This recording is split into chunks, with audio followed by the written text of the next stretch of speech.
Muy buenas a todos amigos y amigas del mal, pues sí, pues ya estamos aquí de nuevo en otro vídeo más de la saga, de la serie que estamos haciendo de las mujeres vampiro de Poe. Hablamos de Morella en el anterior y vamos a hablar de Berenice en este. Ay, Berenice, ¿qué decir de Berenice? Pues os podría joder la vida y haceros un spoiler muy rápido, que lo voy a hacer. Y os podría decir que el resumen sería: chico conoce a chica, se enamoran, chica enferma, chica muere y chico enloquece y chimpún. Chimpún y ya está, y lo dejaremos así. Pero claro, si te quedas con eso, aunque sea un relato únicamente de 7 páginas, nada más y nada menos que 7 páginas, pues te vas a perder muchas cosas. Seguramente te quedarás sin saber que este fue uno de los cuentos que se censuraron a Poe, y te vas a perder cositas y connotaciones de vampirismo y detalles que son muy interesantes. Así que quédate conmigo, que te lo voy a contar todo. Venga, empezamos.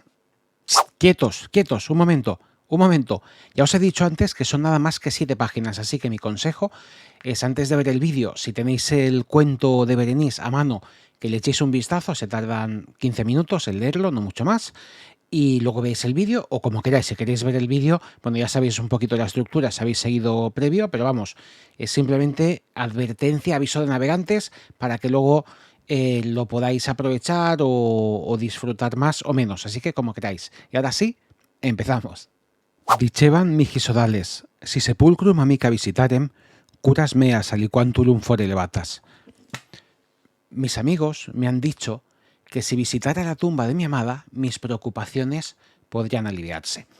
Con este epígrafe es con el que comienza el cuento de Berenice. Es un epígrafe importante. No lo hemos mencionado en los vídeos anteriores, pero en muchos cuentos, en la gran mayoría, comienza con una cita, con un epígrafe. No está muy claro, en algunos casos, si esos epígrafes y la cita realmente llegaron a existir todos, o alguno nos la coló, pero en este cuento en concreto es importante porque de alguna forma la estructura de Berenice en cuanto a narrativa es circular, ¿no? Comenzamos aquí con el epígrafe, pero luego a la hora de terminar, terminamos donde empezamos, no exactamente donde empezamos, pero de la misma forma, entre comillas, ¿de acuerdo? Importante, antes de que se me olvide, hay una frase con la que de alguna forma el narrador ya nos condiciona o nos pone en situación de lo que nos vamos a encontrar, y es que nos habla de que las agonías que son tienen su origen en el éxtasis que pudo haber sido, en los éxtasis que pudieron haber sido, ¿no?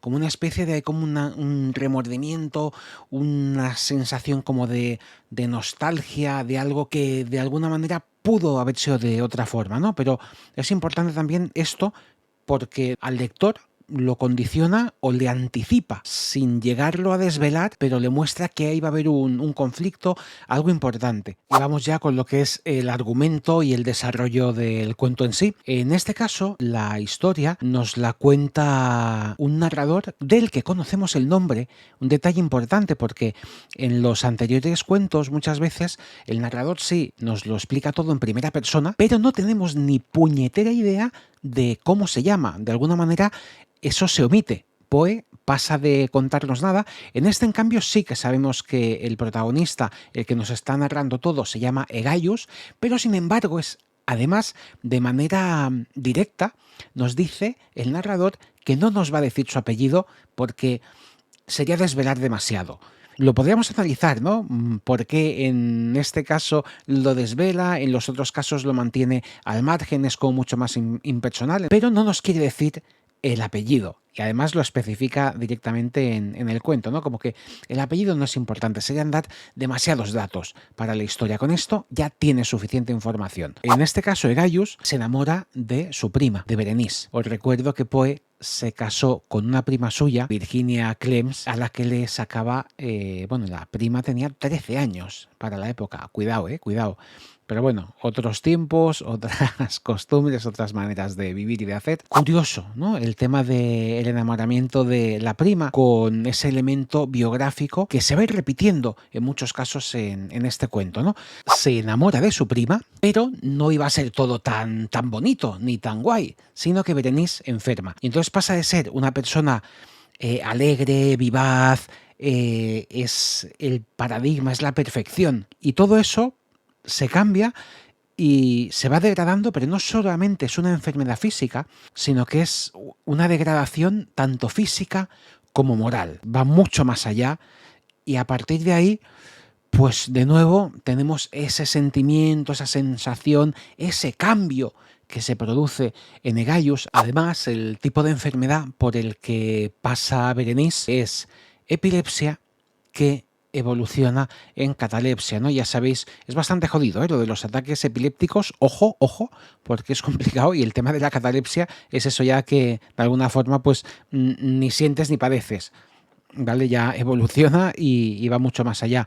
Y todo eso le trastoca bastante. Se junta que no solamente Berenice es la que tiene esta enfermedad, sino que el propio Gaius, el narrador, padece de monomanía. La monomanía, por si no lo sabéis, consiste en una extraña obsesión hacia un objeto o hacia los objetos, pero de una manera a lo bestia, ¿no? Es como una abstracción máxima. Es como cuando te quedas embobado, eso de nen, ¿eh? Te quedas así mirando algo o cuando estás mirando fijamente, ¿no os ha pasado nunca?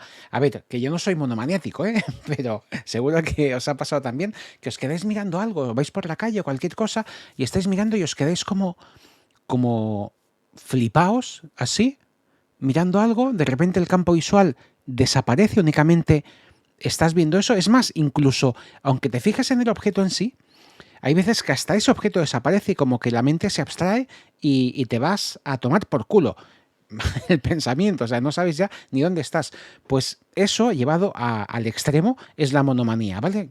Es quedarse abstraído en algo muy concreto y olvidarse absolutamente de todo, con todo lo que eso conlleva, ¿eh? Porque eso, claro, fijaros que eso conlleva también, pasamos a la poca fiabilidad de este narrador cuando nos dicen que tiene este tipo de enfermedad, porque ¿cómo te vas a fiar de una persona que te está contando esa historia y se le va la olla?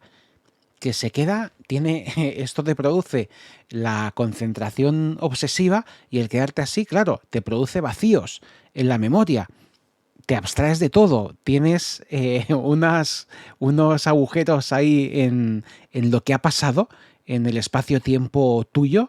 Ojo, ojo, ojo, cuidado. Pues esta clase de persona, para que os deis cuenta, es la que nos está narrando. También fijaros el sufrimiento que todo esto produce a la persona, porque él es consciente de esa enfermedad, de la monomanía. Entonces se va juntando todo y fijaros ya esto. Y esa monomanía, esa obsesión, ¿qué pensáis?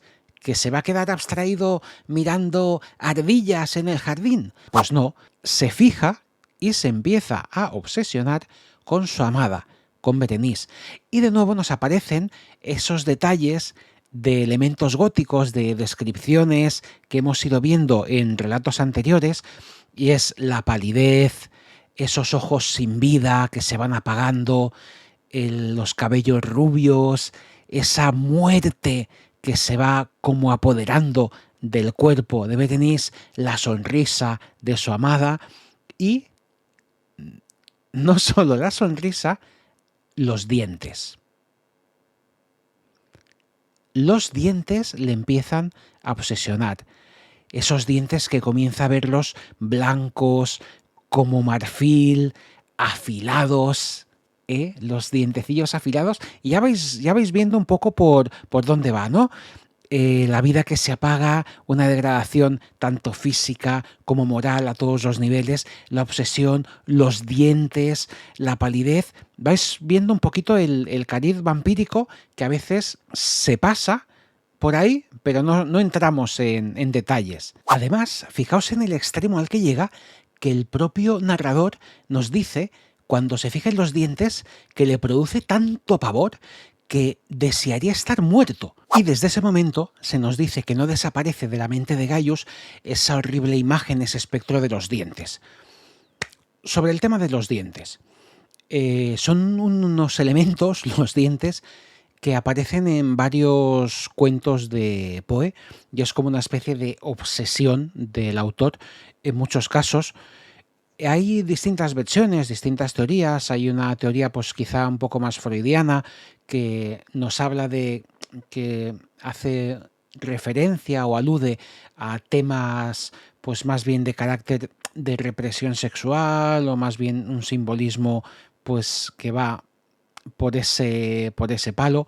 Yo lo siento mucho, yo creo que simboliza más, y más mirando cuentos como Metzengerstein, La verdad del caso Valdemar, Hopfrock, va mucho más relacionado con un simbolismo enfocado a lo que es la muerte o incluso a relaciones familiares o a la sangre.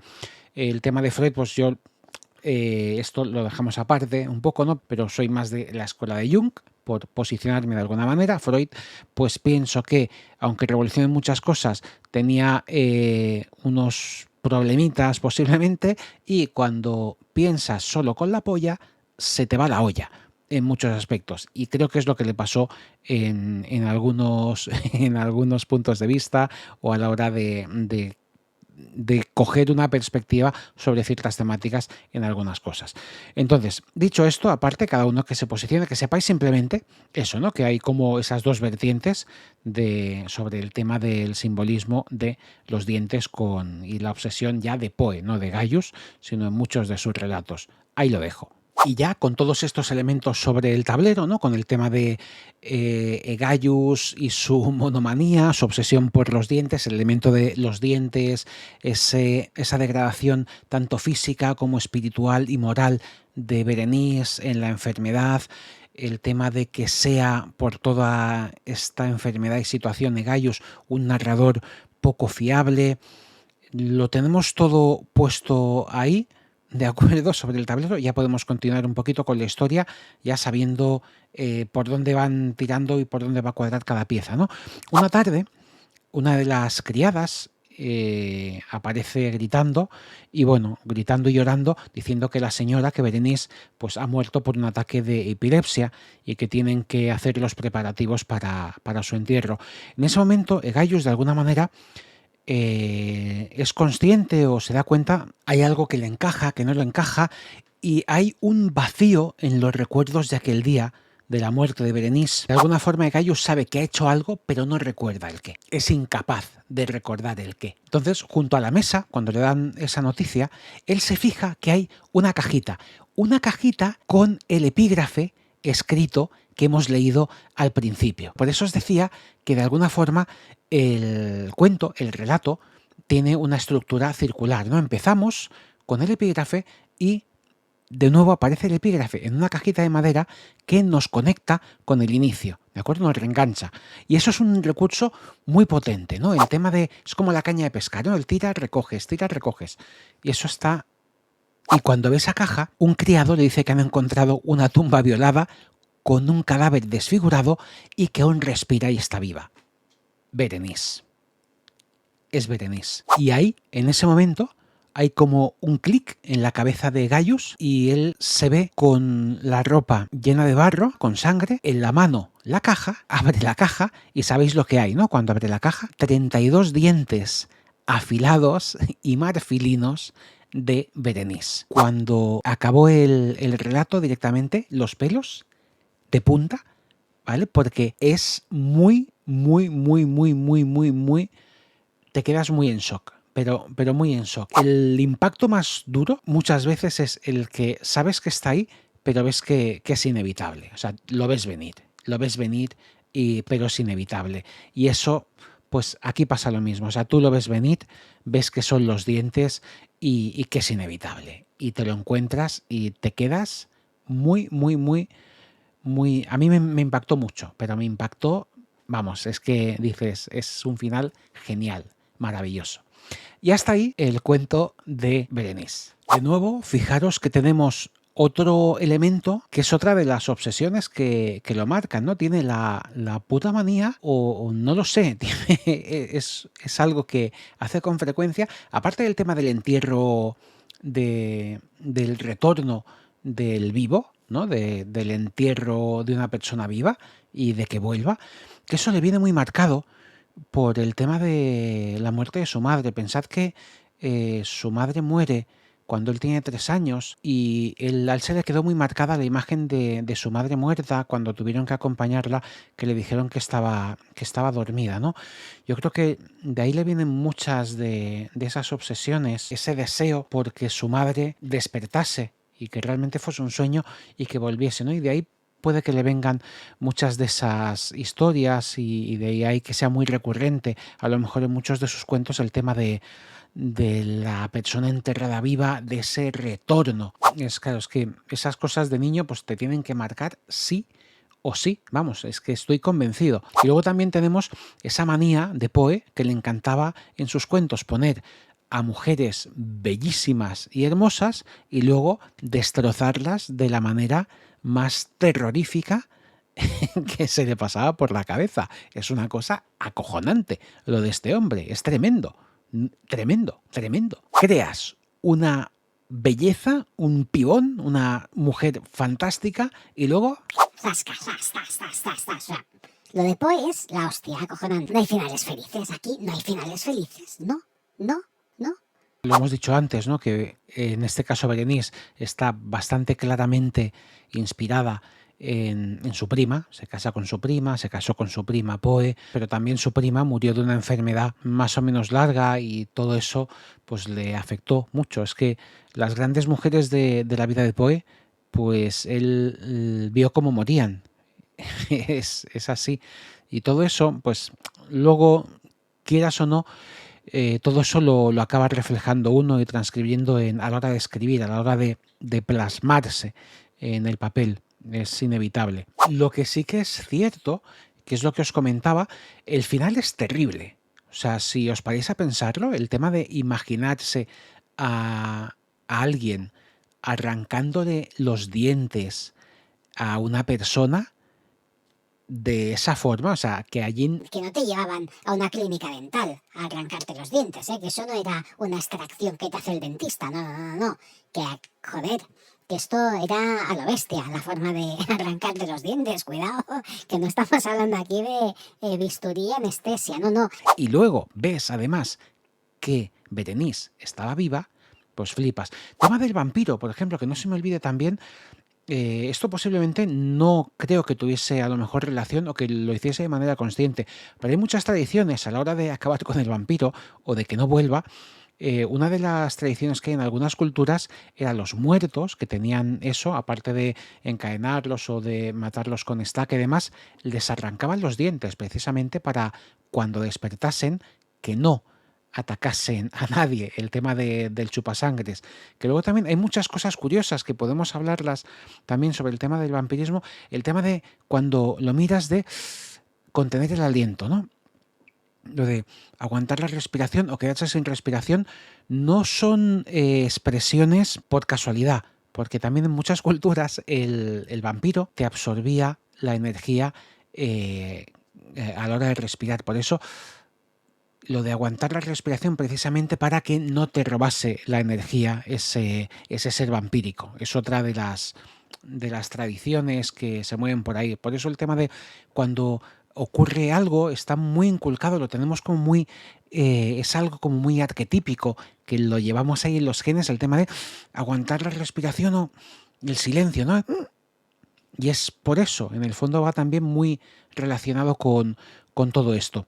El tema, lo que os comentaba, la muerte es muy violenta, y esto fue tan violento que cuando lo publicó hubo muchísimos lectores del periódico en el que salió que se quejaron, dijeron que aquello era una barbaridad y pidieron el despido como colaborador precisamente por aquella burrada o aquella cosa que es que les rompió los esquemas, aquella descripción y aquella historia pues bastante salvaje. Si os paráis a pensarlo, joder, es bastante desagradable todo.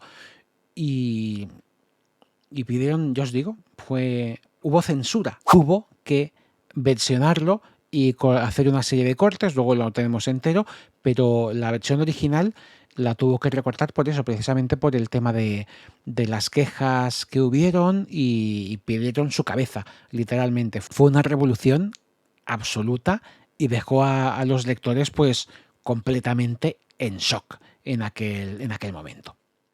Bueno, pues hasta aquí yo creo que es suficiente. Hemos hablado todo lo que a mí me interesaba hablar sobre el tema de la serie esta que estamos haciendo de las mujeres vampiro de Poe, en este caso de Berenice.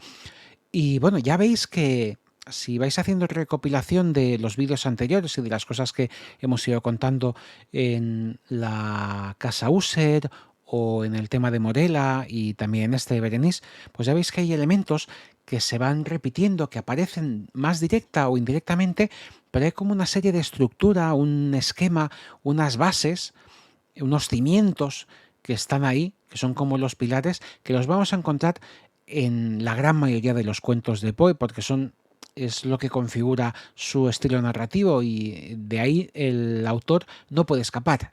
Él es así, a la hora de escribir tiene su personalidad, sus filias, sus fobias y las vamos a ir encontrando a poco que rasquemos un poquito. Ya veis que 7 páginas con Poe dan para una barbaridad, o sea, es tremendo la profundidad que le podemos sacar a sus cuentos, que también podríamos hablar, pues me viene ahora por la cabeza todo lo que es la influencia también de el romanticismo negro en Poe y en estos cuentos previos, pero bueno, que eso ya sería otra movida, que me voy por las ramas.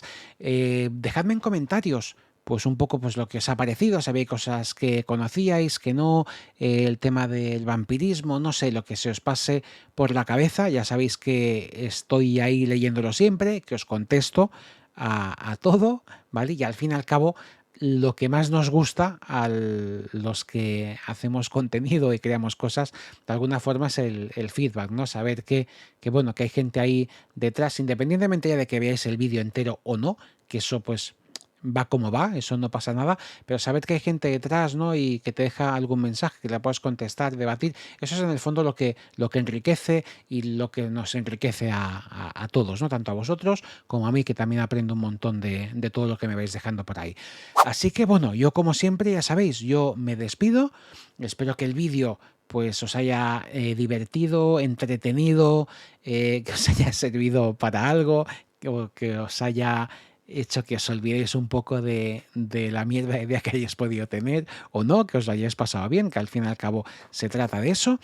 Y ya sabéis que, bueno, que yo seguiré por aquí como siempre, pues creando contenido para vosotros sin descanso, desde el mal para el mal. Un saludo amigos, hasta el próximo vídeo.